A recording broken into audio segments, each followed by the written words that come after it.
Hi, hello everyone. No? Ngayong hapon po, no, ay gagawa ako ng masarap, simple, at mabilis gawin na dessert. At ito po ay hindi tayo maglalagay ng sugar dito sa dessert na ito, no?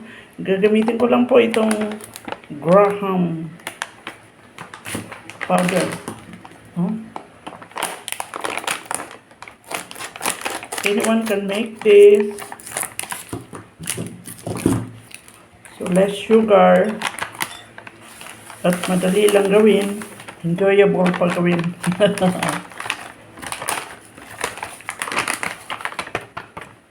Before I forget, shout out pala sa aking mga subscribers. Sa aking mga suki. Shout out dyan. Sa inyo. Adore, Rose, Gina, ang dami pa, Flor. Hindi ko masabi lahat-lahat, no? Hindi ko ma-mention mga pangalan nyo. Now, dito sa ating Graham ay maglalagay ako ng hindi condensed ang igagawa ko, ha. Ito po ay soya milk para masustansya. No? Dahan-dahan lang ang paglagay para hindi masyadong basa. Kasi gagawa po tayo ng balls. So, mag-create tayo ng dough, no? For our dessert. Madali lang ito gawin. Kahit mga bata ay pwede ito kaya nilang gawin ito. Good for seniors and for the kids, no? Mura pa. Madali lang gawin. Mabilis. At mura lang ang ingredients kasi ganito lang kasimple. Mix, mix, mix. Ang ating milk ang ginamit natin, no? Hindi condensed. Usually po ang ilalagay dito ay condensed milk, but that is optional, no? Pwede rin po milk at pwede rin evap or any kind of milk, no? Or yogurt, pwede rin po yun. Soya milk ang ginamit ko ngayon. Mix, mix, mix lang po ito. Yan lang po ang tamang consistency para makagawa tayo ng dough. Ayan, tamang-tama lang. Pwede po tayo gumamit ng ating kamay dito sa ating dough. At gagawa tayo ng balls. Yan. Hindi na po tayo mag-add ng sugar, no? Or anything. Ganito na lang po. Yan. Gawa po tayo ng dough at balls. Maliliit lang. Siguro ito, tamang-tama lang, no? Isang subo lang. One bite. A bite. Yan.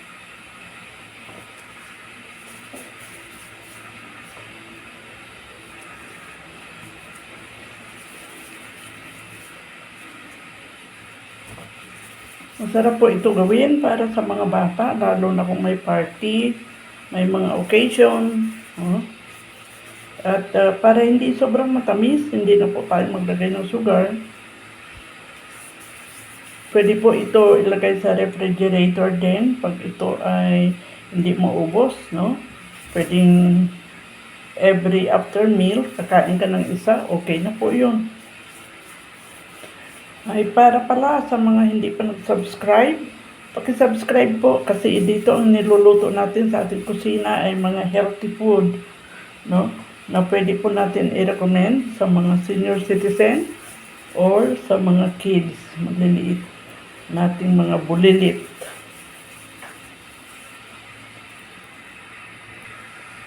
Ayan ang ating mga balls. Nag-slice lang po ako ng cheese. Ito po. Kahit anong klaseng cheese ay pwede naman. At ito po ay Goya na dark chocolate, no? So, yung ating mga balls ay i-flatten po natin yan. Ganyan lang. At lagyan po natin ng palaman na cheese. Yan. Tapos, i-close natin ng ganyan. At back to bilog or balls again, no? Okay. So, So, yan ang ating may cheese na. Again, cheese. Pwede din po kayo maglagay ng halimbawa ay walnut, no? Or kahit anong gusto nyong ilagay dyan, no? Sa loob. So, mayroon siyang palaman. Or, ito po, ilagyan ko ng dark chocolate. So, hindi naman po matamis ang dark chocolate. Pero may kunting sugar po yung ating Graham. Okay. So, maglagay ulit ako. Kasi masarap naman ang dark chocolate na. Mura lang po ang dark chocolate na Goya, no? So, yun din ang gagawin natin. Yan, gustong-gusto ng mga kids, no? So, may dalawang variety. Mayroong cheese,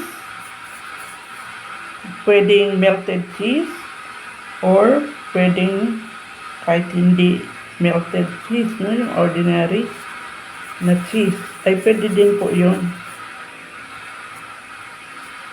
So, lahat yan ay lalagyan natin. Itong ginamit ko po ay melted, no? Yung madali lang mag-melt. Kasi malinamnam. So, ganun lang kasimple. At ito ay ilagay natin mamaya sa ating bread toaster, oven toaster, or pwede rin steam, no? Or sa oven. Or otherwise, kahit hindi po, ilagay lang sa freezer or sa refrigerator, no? Kahit malamig po ito ay pwede naman kainin, no? Pero later, may papakita ako sa ating finishing touches kung paano magiging masarap pa ito. Okay? Ito na po yung ating mga balls na mayroong mga palaman, no, sa loob. Okay, set aside natin yan. At dito maglalagay ako ng desiccated coconut.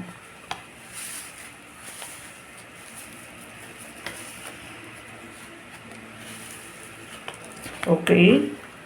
Yung ating balls, kalahati nito ay lagyan natin ng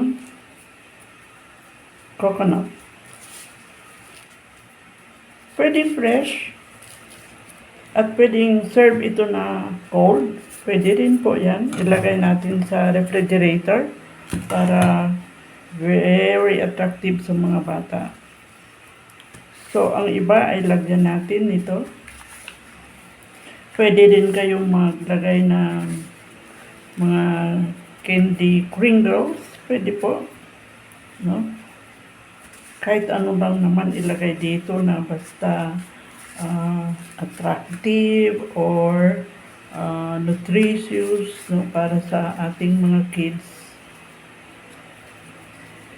Pero ito, ang available sa aking kusina ay itong desiccated coconut.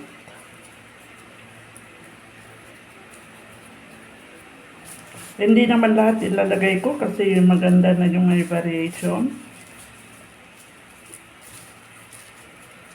Optional lamang po ito, no?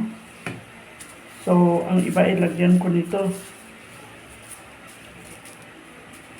Ayan, at ang iba naman po ay lagyan ko ng powdered cheese. Lalong sasarap.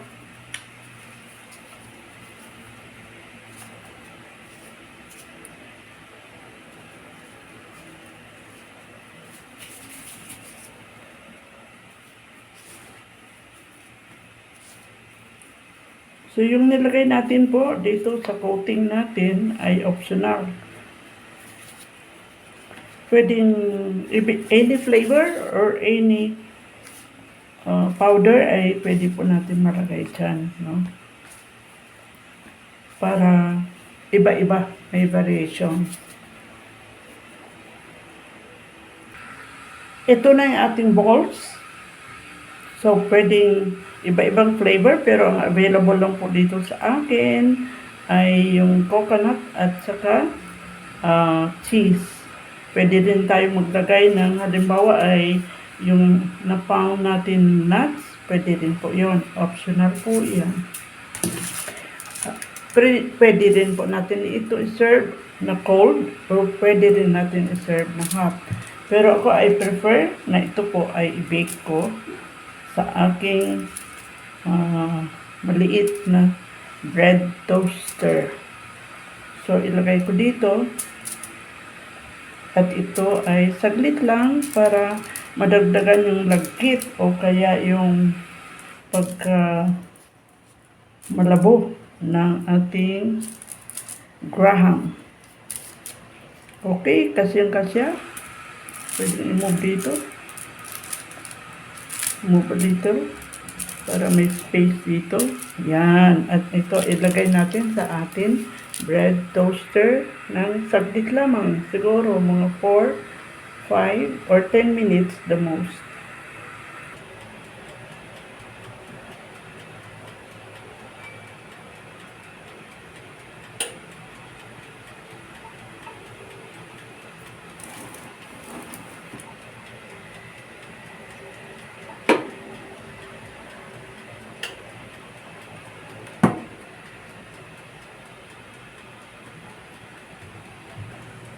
Ayan, bisitahin natin yung ating Graham balls.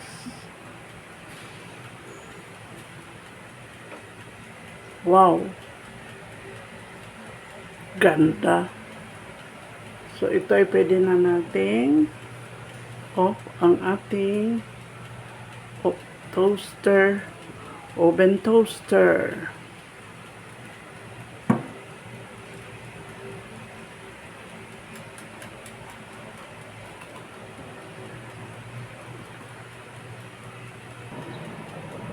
Wow! Ayan, ito na po yung ating finished product. Ito po yung ating Graham balls, no? Maganda po ito pag halimbawa may mga okasyon, no? Pwede po natin ito i-serve, pwedeng cold or pwedeng hot or pwedeng na ilagay sa oven or pwedeng nasa refrigerator lang. And then, kung single bite lang po, no, ang ating ginagawa, yung maliliit lang na balls, halimbawa, sa mga bata, pwede po tayong maglagay ng toothpick. Yan, ganyan, para at least, pipick upin na lang ito ng toothpick, no, at isusubo. So, very handy. Nagbibigay lang po akong idea na kung halimbawa, no, ay hindi na mahawakan ng mga bata. So, pwede o kaya ng mga matatanda. While eating, ay itong nasa toothpick na lang po ang kanilang hawakan or handle. Okay? So, thank you very much for watching my vlog. And please, sa mga hindi pa po nag-subscribe, paki-subscribe po ng aking vlog dito sa kusina ng senior citizen na mahilig mag-experiment. Kahit wala naman po mga decor sa mga ating mga toothpick, no? O kahit mga ordinary lang na toothpick, pwede naman po. Thank you very much for watching my videos. And please subscribe po and share or like, no? And watch my YouTube channel. Dito sa kusina ng senior citizen, mahilig mag-experiment. Tikman natin yung isa dito. Siguro dito kasi wala siyang toothpick. I can pick it up with my fingers. Ayan, nakikita nyo yung cheese inside. It melts. Sarap. Sarap po. Kitang-kita. Malambot. Yung cheese sa loob. Masarap. Siguro makaubos ako nito ng mga 4 sa isang kainan. Matakaw na yung senior citizen.